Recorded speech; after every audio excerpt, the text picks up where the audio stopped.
Hello and welcome to another episode. Almost forgot to do the video this week, so just kind of gonna cram one in here today. And I know it's not the first time that I've done this, but it's a hot day today, and it's probably gonna be a hot summer, so you're gonna probably see this a lot. But it is, in fact, a perfect day for this. So, I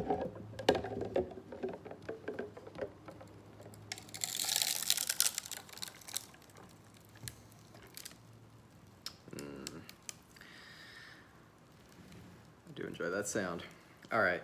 So yeah, this is the cold wave. If you haven't seen it before, I just brewed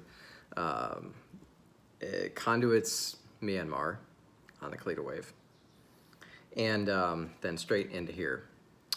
And this chiller just flash chills the coffee. No dilution. All these are just tubes filled with distilled water that been sitting in the freezer. And so now we just wait a couple minutes for this to cool down. So yeah, this is, like I said, Conduit's Myanmar. Very delicious coffee. Conduit's actually celebrating their 7th anniversary. Celebrating it this weekend. The official time was like end of April, I think. We actually just did a podcast episode all about this. So that is gonna be, I'll link to that below. And also to this Myanmar. And also, well, I'll link to the Myanmar, but also check out the Spring Blossom. That's Conduit's Springtime Blend. Just came out. That's always a good one. I haven't had any yet myself, but I mean, it's gonna be good. So feel free to say happy birthday to Conduit by treating yourself to some of their coffee. Again, that'll be linked below. So yeah, hot days, cold brew. This is the cold wave. I used to be big on the cold brew. Ever since I got this, though, I don't really do that much at all. The thing with brewing coffee is that so much of the taste and aromatic compounds actually require heat to extract. So if you're doing a cold brew, which is using room temperature water generally, you can use cold water, you can put it in the fridge, it just takes longer to brew. But cold brew is basically brewing without hot water. Those coffees aren't, like, they don't have the full flavor of the coffee in the brew. I think they've become popular because they do a really good job of taking poor quality, darkly roasted coffee and making it taste good. Because in that situation, you're actually leaving out a lot of the compounds which don't taste good when the coffee's brewed. But when you have a really good quality coffee, when you have something like this Myanmar, which is like fruity, spicy, all that good tasting stuff, it needs heat to extract. If you do a cold brew of this coffee, it doesn't, like, it just kind of tastes boring in comparison to the way it could be. So since I got this thing, I've really stopped cold brewing a whole bunch.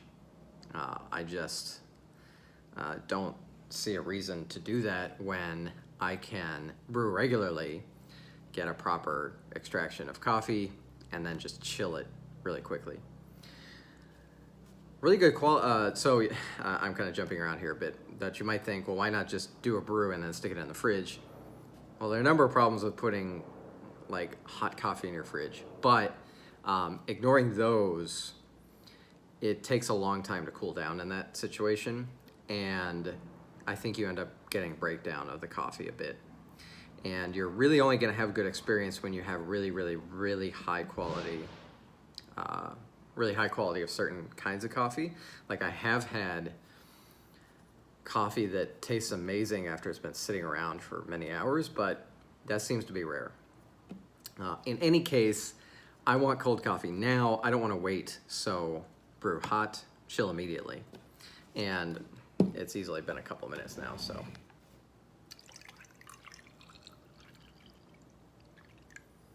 And you could, of course, like, so this thing, I guess really the only downside to this particular situation is you can only brew, you can only chill 16 ounces at a time.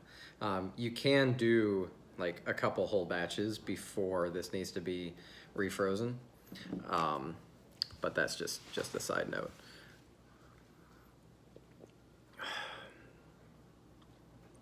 So it's cold, and I get like the bright fruitiness and the deep, rich chocolatiness of that coffee. And there'd really be no other way of getting it like this. You can do tricks where you brew onto ice, but it's not quite the same because you have to change how much water you're using to brew because you're diluting the result. And that's tricky. That used to be my preferred method of doing a hot brew iced, is to brew straight onto ice. But, and I have had some really good coffees that way, but you get a much more complete balanced extraction when you can just do a regular hot brew and then chill it. Gosh, I went on a tangent on iced coffee there for a bit.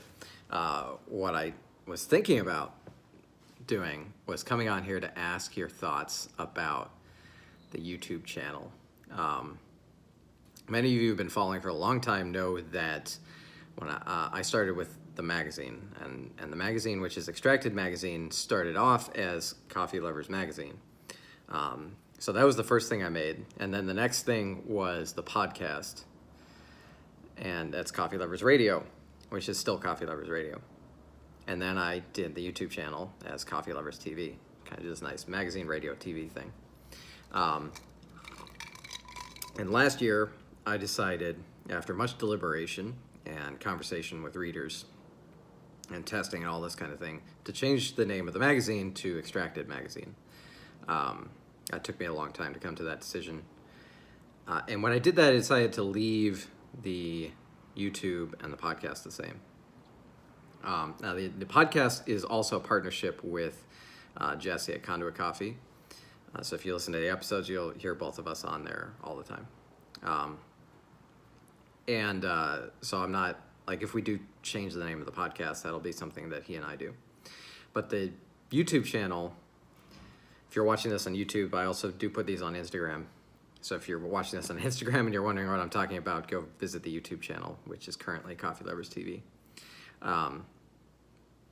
So the YouTube channel is just me. It's all me, everything on there. And it's always been both its own thing and something that is kind of part of the magazine. Because I do make videos that I put on the channel and in the magazine. I also make videos that exclusively for the magazine that sometimes end up on the channel. But the point is, I feel like the YouTube channel is much more closely connected to the magazine. Especially as I've focused more on making more in-depth videos and doing this kind of series and bringing up the magazine on here, talking about it all the time. It feels much more connected to the magazine than the podcast does. And I've been thinking about changing the name of the YouTube channel as well, from Coffee Lovers to Extracted, because that's the brand that I'm doing all the coffee stuff under now, is Extracted Magazine. And I really like that brand. I feel like it's much more interesting and engaging than the Coffee Lovers brand, which I said this when I changed the magazine. It was like a really great thing to start off with, but then there've been evolutions, and it's been the same way with the YouTube channel as well. I think that I wanted to keep the YouTube channel the same name. Because changing a brand is actually like a scary thing to do when you're like completely changing the way your business looks and is presented to people up front. That's not an easy thing to do. So I didn't want to, I felt like I didn't want to do it like across the board all at once. But also I was still thinking that the Coffee Lovers sort of brand concept had more of a broad accessibility. And from a marketing perspective, that seem to fit well with the channel. The thing is, people who are finding this channel, either you're watching the videos from the magazine, in which case that difference could be confusing, or you're getting to them through my email, in which, again, that difference can be confusing. Or you've discovered one of my videos on YouTube, you like watched the contents of it, liked it, and then decided to subscribe. In which case, like, the name is almost insignificant from that perspective. Like, in terms of you deciding if you like the content and want to keep watching. So, like I said, I think I kept it Coffee Lovers TV because it seemed more open and inviting. Extracted is a bit, like, I don't know, more particular. I mean, the point of the brand change is because, like, all the stuff I'm doing in the magazine is talking more about the craft of coffee, the people in it. I don't talk about absolutely everything in coffee. I don't particularly,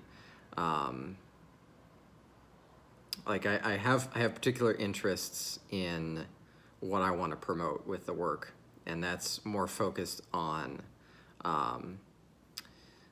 the craft and artisanship that go into all of it across the board, and helping you understand what that's all about. Because it does tend to be a little inaccessible, and it can be off-putting. Like, I think it's easy to come off as pretentious or condescending when you're talking about enjoying coffee in a certain way and not in other ways. That's a whole nother rabbit hole of a discussion. Anyways, the point of what I'm getting on here is I'm thinking about changing the YouTube channel name, and I'm wondering what your thoughts are on that. What would be your reaction to changing from Coffee Lovers TV to Extracted TV? And if you're wondering what I mean about the Extracted brand, I'll link to the website below, which still has the change of the name video, which I guess I could also link below when I change the magazine name. So you can see the Extracted brand and kind of get an idea of how that would look on the YouTube channel. So I'm curious if you have any reactions to that. What are your feelings? Does it sound exciting? Would you be angry if I changed the channel name, the sort of channel, the YouTube channel brand? Those kind of things. So yeah, I'd like to hear your thoughts on that. Just leave a comment below. Let me know what you think. It can be just like short reaction, thumbs up, thumbs down. If you have a longer explanation, that's great. Yeah, let me know. And for those of you watching on Instagram, again, go over to YouTube, Coffee Lovers TV. You can also just visit extractedmagazine.com, and there's a link in the menu to the YouTube channel. There's also a video on the front page that's on the YouTube channel, so you can find it that way. Lots of ways to get through to this stuff.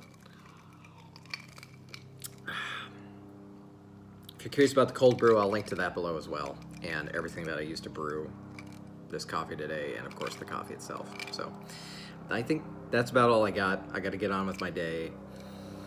Thanks so much for watching. I'll catch you in the next one.